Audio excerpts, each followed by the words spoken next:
Los aragoneses nos gastamos en apuestas deportivas más de 60 millones de euros en un año. Han oído bien, 60 millones de euros, y pueden ser más, porque Internet abre este mercado a cifras prácticamente incalculables. Son datos que recoge el último informe sobre el juego en Aragón. Y hay más datos. Los que apuestan son cada vez más jóvenes. La facilidad de acceso, el conocimiento del tema del que apostar e incluso programas informáticos con modelos estadísticos que ayudan a rentabilizar esas apuestas son algunos de los reclamos. Hace unos días se destapaba una presunta trama de amaños de partidos y apuestas que afectaba, entre otros, a exjugadores y miembros de la Sociedad Deportiva Huesca. Por eso hoy nos preguntamos, ¿deberían regularse las apuestas deportivas por Internet? ¿Cómo impedir la adicción a este nuevo juego online? ¿Qué es eso del Big Data? Eso que nos suena y que prácticamente ya lo impregna todo. Hablamos ya con dos personas que saben mucho de este tema. Son Azager, la Asociación Aragonesa de Jugadores de Azar en Rehabilitación. Mónica Sardaña, buenos días. Hola, muy buenos días, Carolina. Y Javier Orús, matemático y director de Predictland. Buenos días. Se dice que el Big Data ha ayudado a detectar y a destapar esta presunta trama de amaño de partidos y apuestas. ¿Cómo funciona? ¿Cómo lo ha hecho? Bueno, pues realmente son técnicas analíticas, ¿no? que combinan, pues bueno, ciencia, inteligencia artificial, etcétera, y que bueno, pues de alguna manera, tal como en este caso concreto, pues teniendo un conjunto muy grande de datos, ¿no? Muestreo que en este caso seguro que va de todo el país, de toda Europa, etcétera, ¿no? Pues normalmente, seguramente las apuestas siguen unos patrones determinados, ¿no? Y hay algoritmos que realmente permiten detectar cuando hay apuestas, en este caso, atípicas, ¿no? O que se salen de orden, ¿no? Sí, porque aquí en este caso se calculaba más o menos que se había multiplicado por 14 el número de apuestas habituales en estos partidos. Seguramente, a lo mejor, solo que se multiplicara por 14 no fue solo el indicativo, sino que debió haber, a lo mejor, pues que gente de otras zonas del país habían apostado cuando normalmente ese tipo de partidos no apostaban, etcétera, ¿no? O sea, estos algoritmos detectan de alguna manera patrones de comportamiento, en este caso en las apuestas, completamente distintos a los habituales. Entonces ahí es donde pueden saltar las alarmas, ¿no? Claro, porque esa es un poco la clave, la cantidad ingente de datos que mueve, además a una velocidad tremenda, para establecer una serie de modelos estadísticos o de patrones para predecir comportamientos. Totalmente. Y ahí es donde puede actuar de buena manera, por decirlo así, el Big Data. Totalmente. Hoy en día tanto la sociedad como las empresas estamos absolutamente datificados, ¿no? En el móvil que llevamos en el bolsillo ya tenemos un ejemplo, ¿no? Vamos dejando traza absolutamente de todo lo que hacemos, ¿no? Entonces, esa cantidad de datos que tenemos hoy en día y que crece más que exponencialmente, o sea, crece rapidísimo, y la gran variedad que tenemos de ellos permite llevar a cabo analíticas que realmente pues aportan muchísimo valor, ¿no? Tanto ya sea para, por ejemplo, detectar anomalías o detectar valores atípicos en según qué muestreos de, por ejemplo, en este caso apuestas, como por ejemplo en poder detectar esos patrones para poder hacer predicciones al futuro de hechos, ¿no? Que además la gracia no es hacer la predicción, sino hacerla muy precisa, ¿no? O sea, hacerla con una precisión muy alta. Claro, son las dos caras del mismo método, de la misma herramienta, porque por un lado está esa cara buena que ayuda a detectar posibles fraudes, pero la cara mala es que también la utiliza mucha gente para apostar y cada vez más gente apuesta. También, exacto, también para esto siempre se comenta, ¿no? Y esto en la bolsa, ¿qué tal funciona? Tal. Bueno, ahí, por ejemplo, en apuestas deportivas, ¿no? Poder saber que, por ejemplo, qué apuestas pueden tener mayor probabilidad de éxito que no comparado con otras, ¿no? Entonces ahí también se puede llegar a aplicar, teniendo en cuenta todos los datos que hay hoy en día alrededor de todo este mundo de las apuestas, ¿no? Claro, y con todos estos datos es un sector que crece mucho, el de las apuestas deportivas, y uno de los datos que nos arrojaba ese último informe del juego en Aragón es que cada vez son personas más jóvenes las que están participando en esas apuestas deportivas. Así es, especialmente en el juego online, porque realmente no hay una serie de filtros, aunque se diga que sí, que lo paralice. Entonces los menores no están realmente controlados si juegan o no juegan. Entonces el juego online está siendo realmente preocupante hoy en día. Claro, esa es una de las ventajas, por decirlo así, entre comillas, de jugar online. No te piden un DNI, no te piden, puedes jugar con una tarjeta de crédito, por ejemplo, de tus padres. Entonces ahí es cuando muchos menores, además controlando del tema que van a apostar, me imagino que se sienten animados, ¿no?, a participar en estas apuestas. Realmente es que en la apuesta online, o sea, sí que te piden el DNI, pero claro, no viene un policía a tu casa a comprobar que realmente seas la persona que indica ser. Claro, no te piden el tuyo, puedes dar el de tus padres. Exactamente. Y luego o puedes usar la tarjeta de tus padres si tus padres no se enteran, o también existen métodos para usar otro tipo de pagos que no van asociados a cuentas bancarias. O sea que hay formas también de agudizar el ingenio, ¿no?, para poder participar. De todo hay. Pues vamos a conocer las cifras de lo que mueven esas apuestas deportivas en Aragón. Son más de 60 millones de euros y puede ir subiendo. Enrique. Sí, vamos a conocer las cifras del último informe del juego elaborado aquí en Aragón por el Gobierno de Aragón. Es un informe que refleja cifras de 2017, se realizó durante el año pasado y vemos cómo están las apuestas deportivas, como decimos, en nuestra comunidad. Pues bien, si hablamos de dinero apostado, los aragoneses apostaron casi 63 millones de euros. Se concedieron premios por encima de 50 millones de euros. Eso quiere decir que para las empresas que se dedican a este sector hubo un beneficio de más de 11 millones de euros, 11,4 millones de euros, una cifra a la que desde luego le podemos dar la vuelta y verla como pérdidas de toda la gente que apostó. En total los aragoneses nos dejamos más de 11 millones de euros en apuestas deportivas. Y vamos a conocer cómo ha sido la evolución de estos últimos 4 años, porque nos marca una tendencia muy clara. Si nos fijamos en 2013, cuando se empezaron a proliferar estos locales de apuestas, pues había una cantidad de dinero apostado superior a los 20 millones de euros, en concreto 27 millones de euros, pero cada año ha ido aumentando casi en una cifra de 10 millones de euros hasta llegar a 2017, como veíamos que se duplica esa cifra. Ahora bien, son cifras de apuestas en locales que se sitúan aquí en Aragón. No están incluidas las apuestas a través de Internet, que podrían ser incluso llegar a esta cifra global hasta el doble en el número de apuestas. Ahora sí, parece que la tendencia este último año, ya se ha estabilizado. Gracias, Enrique. Precisamente vamos a hacer hincapié en eso, porque claro, Internet abre la ventana a todo, también a las apuestas deportivas, que ahí pues lo que estábamos comentando hace nada, pues la distancia que da, la facilidad de acceso. Correcto, es que de hecho me gustaría hacer hincapié en el que el juego en Aragón, el presencial, se ha estabilizado. De hecho se ha jugado un 1,03% menos. Eso en parte es gracias a las medidas legislativas que se están llevando a cabo en Aragón y que realmente el acceso a las salas de juego de menores está muy controlado. Entonces el juego presencial realmente en Aragón se está estabilizando, no está generando mayores beneficios en comparación con los años anteriores. Y de hecho el mayor auge de salones de juego fue en el 2010, que había 128 salones, y de ahí se ha ido bajando. Ha ido disminuyendo y no ha habido ningún aumento de salones de juego entre los años 2015 y 2017, hubo el mismo número. La gente me pregunta, ¿por qué se ven más? Porque cierran unos y abren otros, se van cambiando como todos los negocios de ubicación.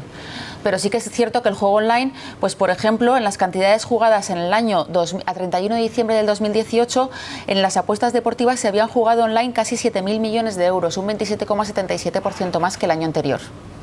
Hablamos de toda esa presencia física, de la participación física en casas de apuestas, y precisamente la proximidad entre esas casas de apuestas y centros educativos es lo que ha puesto sobre la mesa la Federación Aragonesa de Barrios de Zaragoza.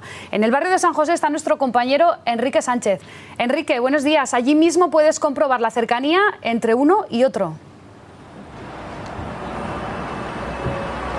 Sí, buenos días, Carolina. Ahora mismo estamos aquí en la avenida de San José y, como podéis ver, justo detrás de mí hay un colegio de infantil, primaria y secundaria. Y si giramos un poquito la cámara y nos vamos enfrente de este colegio, es donde aparece este salón de juego y casa de apuestas. También a muy poquitos metros hay una oficina del Instituto Aragonés de Empleo, y justo detrás de la sala de juego y de casa de apuestas está la Harinera de San José, un centro de actividades culturales y sociales donde también van muchos jóvenes y muchos adolescentes. Por eso la Federación de Barrios de Zaragoza ha emitido un informe, una resolución, en el que quiere un poco decirle a las administraciones que esta situación no se puede dar en las ciudades. Nos acompaña Juan Carlos Crespo, que es de la Junta Vecinal de San José y también pertenece al secretariado de esta Federación de Barrios de Zaragoza. Buenos días. ¿Por qué se ha decidido hacer este informe?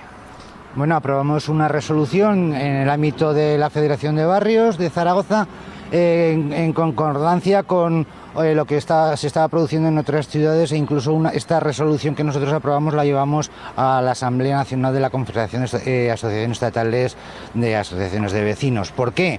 Porque ha habido un incremento exponencial en la última década de este tipo de negocios. Entendemos que son peligrosos desde un punto de vista sanitario, de salud mental, y bueno, pues porque entendemos que nuestros barrios no tienen que proliferar. Hay un dato curioso: en los últimos 15 años se han duplicado el número de este tipo de establecimientos, que se ubican fundamentalmente en barrios populares como puede ser el de San José, Delicia, Las Fuentes, pero a nivel estatal ocurre lo mismo en el resto de las ciudades. Una de vuestras demandas es precisamente la cercanía que hay con los centros educativos, ¿no? Hablábamos antes de un dato que ahora mismo en Zaragoza hay 130 colegios y 130 salones de juego de este tipo. Habría que limitar esa distancia entre ellos, ¿no? Sí, esos datos correspondían a la Comunidad Autónoma de Aragón, pero sí, creemos que en primer lugar se tiene que legislar. La competencia del juego corresponde a las comunidades autónomas. Estamos un poco huérfanos en ese sentido en la Comunidad Autónoma de Aragón, y luego también tienen competencia las entidades locales, en este caso los ayuntamientos, pues a lo mejor figuras de protección como distancias mínimas a determinados centros o áreas, ¿no? Figuras de protección. Otro aspecto importante es el tema de la publicidad. Creemos que en espacios públicos no tiene que existir el tipo de publicidad que incentive el juego. Precisamente, pues bueno, pues porque son sectores muy vulnerables, personas en riesgo de exclusión, gente joven. Entonces creemos que los ayuntamientos también tienen competencia en este sentido y normar en este sentido. Muchas gracias, Juan Carlos.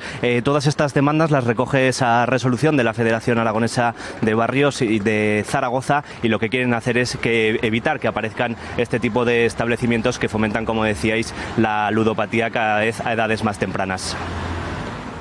Gracias, Enrique. Mencionaba el responsable de la Federación de Barrios de Zaragoza el tema de la publicidad. En Aragón ya se prohibió a finales del año pasado la publicidad en eventos deportivos, la publicidad de apuestas deportivas. Pero claro, no sé si eso sirve de mucho cuando hay otros muchos reclamos por Internet.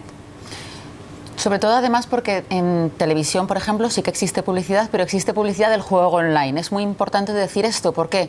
Porque el juego tiene dos tipos de legislación. El juego online está dominado o controlado por el gobierno central, mientras que el juego presencial está controlado por el gobierno de Aragón, en este caso. Entonces, la publicidad que estamos viendo en televisión, que mucha gente habla de eso, es juego online y depende de Madrid. ¿Y qué peso tiene también el ver caras conocidas del mundo del deporte anunciando este tipo de apuestas deportivas? Muchísimo, es enorme, porque de hecho nosotros damos charlas de prevención en centros escolares, hablamos con muchos menores y todos asocian ese tipo de caras con juventud, dinero fácil, fama, y a esa edad todo el mundo quiere hacerse rico rápido. Hablamos de las apuestas presenciales, de cómo regularlo, pero claro, por ejemplo, en el caso de estas apuestas deportivas, entre otros partidos, el Huesca Nastic, se descubre que al final son servidores que están en muchos países de Asia. Al final eso es imposible de regular. ¿Cómo se puede combatir eso? Bueno, servidores, ¿te refieres a los que...? Muchas veces desde donde se realizan las apuestas. Las apuestas, claro. Hoy en día realmente los sistemas informáticos, los servidores, ya prácticamente no los tienes en tu casa, ¿no? En tu oficina. Ya normalmente además están en la nube, ¿no? En el cloud, ¿no? Entonces, en este sentido, los centros de desarrollo y que albergan estos servidores pueden estar en lugares tan dispares y replicados en buena parte del mundo, ¿no? En varios sitios, ¿no? En Alaska, por ejemplo, hay grandes granjas de servidores, etcétera, ¿no? En países fríos, para ahorrarse básicamente el aire acondicionado que necesitan tantas máquinas, ¿no? Pero sí, la información está hoy en día completamente distribuida a lo largo del globo. Hablamos en este caso de apuestas deportivas, pero el uso del Big Data va muchísimo más allá. En principio se utiliza para fines comerciales, pues, ¿no? Para establecer patrones de comportamientos de cara a una estrategia comercial, pero se puede emplear para mucho más. Se pueden predecir comportamientos, se pueden predecir todo tipo de cosas. No sé si casi asusta lo que puede predecir el Big Data. Bueno, asustar, yo diría que no, ¿no? También hay que desmitificar que esto no es una bola de cristal, ¿eh? Esto es ciencia, pero no es ciencia ficción, ¿vale? Entonces sí que es cierto que se puede, teniendo suficientes datos para poder analizar, que esto hoy en día realmente cada vez tenemos más y mejores, ¿vale? Pues podemos aplicarlo a cosas tan variopintas como poder, por lo que tú has comentado, comportamientos de compra, por ejemplo, de clientes para poder anticiparnos a sus necesidades de compra y poder influir en estas compras. Lo vemos en los marketplaces tradicionales que nos lo hacen así, ¿no? Nos lo proponen así, ¿no? Los productos para que piquemos, ¿no? De alguna manera. Por otro lado, se puede hacer también lo que se llama mantenimiento predictivo de máquinas, ¿no? Anticipar fallos de máquina a 24 horas vista, ¿no? Con el beneficio que eso conlleva, ¿no? Ya sean aviones, ya sean coches, ya sean máquinas de una planta de producción, y poder evitar que realmente cuando falle esa máquina pues quede todo parado, ¿no? Entonces, o sea, ¿se puede saber cuándo se va a romper una máquina? Si es con 24 horas, 48, sí, ¿se puede saber exactamente? Sí, tenemos los datos suficientes de telemetría, mantenimiento, características de la máquina, mantenimiento que se le ha realizado, características, warnings, fallos que ha tenido históricos, etcétera. Tú puedes anticipar a 24 horas vista qué componente de qué máquina va a ser muy probable que falle. Y cuando digo muy probable es un 90 y pico % de probabilidades. Pues ante eso, realmente el operario, en este caso el operario de mantenimiento, pues tiene la oportunidad de ir en un cambio de turno en la hora del almuerzo a solucionar lo que toque o cambiar la componente y evitar que en unas horas la máquina acabe fallando y pare la cadena de producción, ¿vale? Que es muchísimo tiempo y muchísimo dinero. Hablamos de comportamientos también humanos respecto, por ejemplo, a la compra de ciertos productos, pero ¿se pueden predecir también comportamientos humanos, por ejemplo, de empleados? ¿Una empresa puede saber qué comportamiento van a tener sus empleados? Precisamente nosotros hemos colaborado, estamos colaborando con una startup también de aquí de Zaragoza, ¿vale? Se llama Healthy Emotions, que precisamente propone un programa a las empresas basado en el ejercicio físico, cuidar de la salud y de la felicidad de sus empleados, ¿no? Y con un programa muy determinado, unas fases muy determinadas, un programa muy desarrollado, muy evolucionado, pues se miden, se recogen muchísimos tipos de datos, ¿no? Entre ellos, pues tanto de empresariales, de personas, físicos, de actividad física, emocionales, y bueno, pues todo eso está muy correlacionado entre sí, porque todo es de una misma persona, ¿no? Y a través de ello podemos llegar a tener predicciones de los estados emocionales de los empleados, ¿no? Por ejemplo, motivación, autoestima, satisfacción en el puesto de trabajo, compromiso con la empresa, ¿no? Y poder anticiparte a eso, pues está muy bien, porque realmente si tú detectas que una persona se va a desmotivar antes de que se desmotive, vas a poder hacer algo, ¿vale? Que es la gracia de estas técnicas, precisamente la anticipación, el poderte anticipar y tomar decisiones antes de que ocurra, porque si ya te das cuenta cuando ya está desmotivado, es muy difícil hacer que remonte. Si tú antes de que suceda eso eres capaz de saberlo, pues puedes tomar decisiones antes de que se llegue a quemar, y bueno, pues a lo mejor no seguir creciendo la motivación exponencialmente, ¿no? Pero mantenerla y al tiempo que pudiera volver a seguir, ¿no? Es el concepto de anticiparte a, ¿no? Estas técnicas que realmente permiten esta anticipación a tomar decisiones de forma anticipada.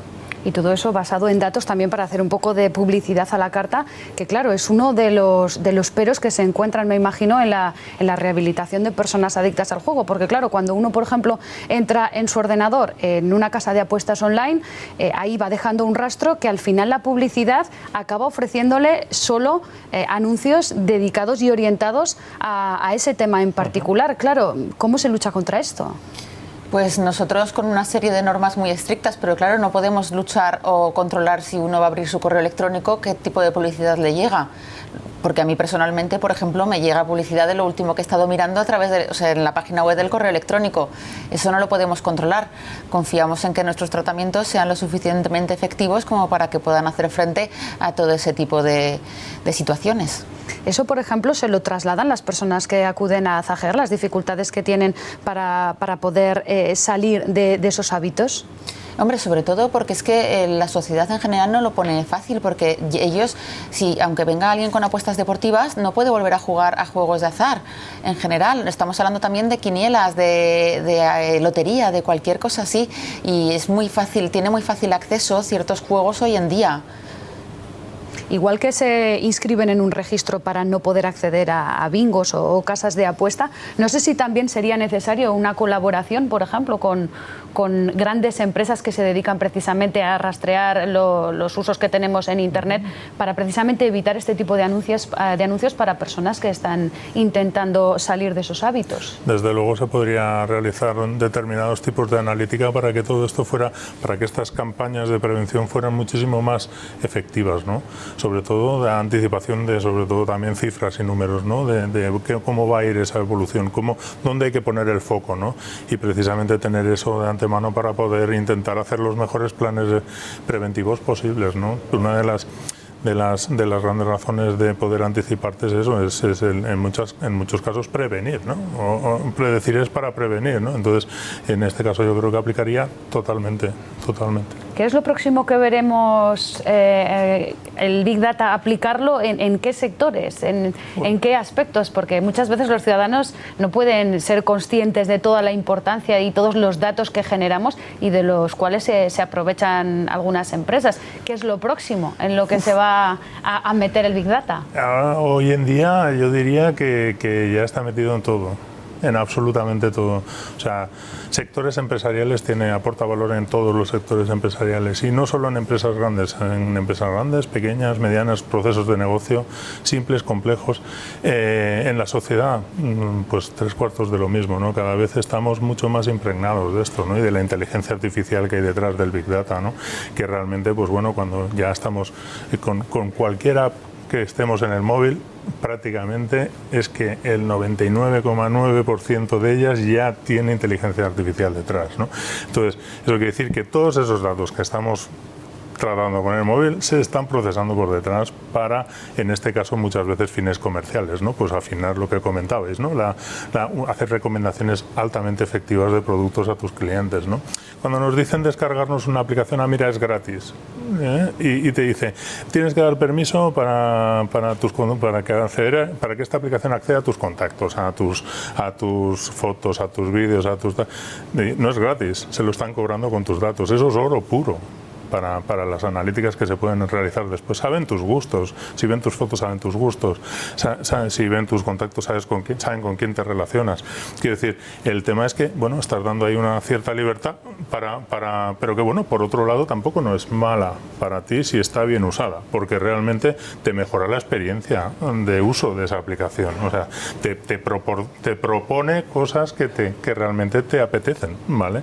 Entonces, en ese sentido gana un poco todo el mundo, pero claro, ahí hay una delgada línea roja que a veces se sobrepasa, ¿no? Claro, esa línea precisamente es el peligro al final para que se acaban utilizando muchos de nuestros datos. Correcto. Pues muchas gracias por estar hoy con nosotros. Muy interesante este tema a tratar. Javier Orús y Mónica Sardaña, gracias por estar en Buenos Días Aragón. Nosotros nos vamos a publicidad, volvemos enseguida con todo el análisis y los posibles pactos que quedan en muchas instituciones. Hasta ahora.